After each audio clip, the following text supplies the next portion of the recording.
I was reading in the journals and diaries of our founders, and I was reading one of my favorite authors, and that's of the wife of our second president, John Adams. And Abigail Adams wrote in her journals and her diaries and her letters a very personal insight. And she said this.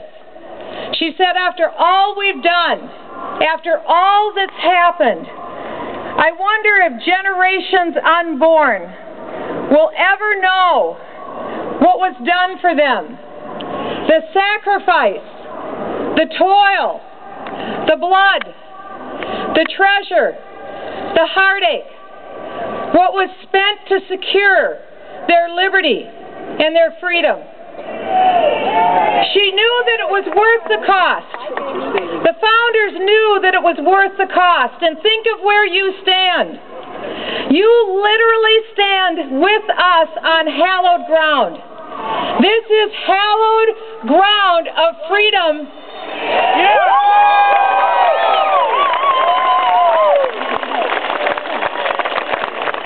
And that freedom was purchased at an incalculable price that none of us can ever truly comprehend. And for 233 years, every generation that has come before has faithfully handed the baton of freedom to the next generation.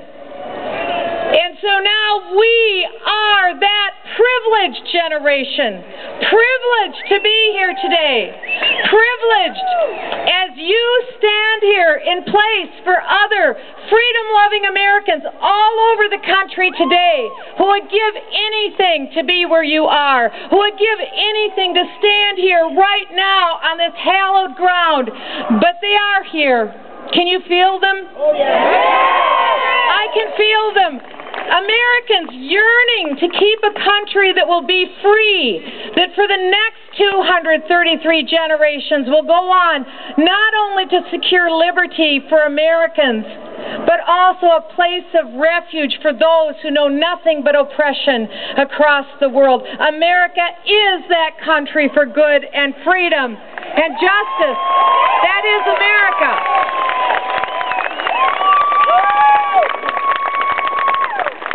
When we came down to this final hour, as the clock is ticking 11:59 on this health care reform, Speaker Pelosi is poised with her health care bill to take over 18% of the American economy.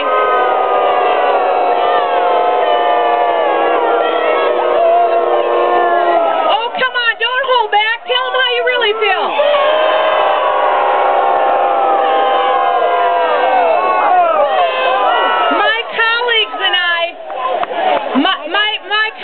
And I that are gathered on this step, last week we were trying to discover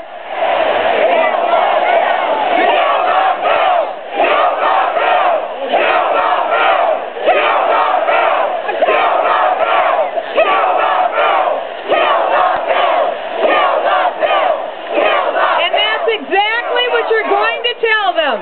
That's exactly the message. My colleagues and I last week were racking our brains trying to figure out what could we do, because quite simply, the Republicans don't have the votes to kill this bill. Every lever of power is controlled by one party now in D.C.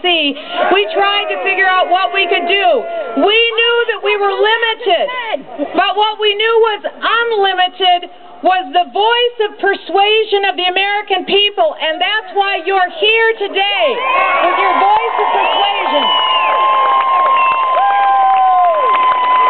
And so last Friday, we issued a very simple challenge, and we said this: we'll be here on the steps of the United States Capitol, and for anyone who can make it, please come. Join us to stand for freedom. And at this last hour, we'll have a meetup for freedom and let our voices be heard. And one of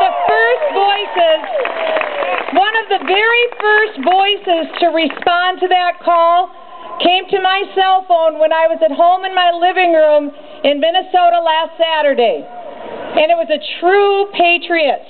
a true national treasure.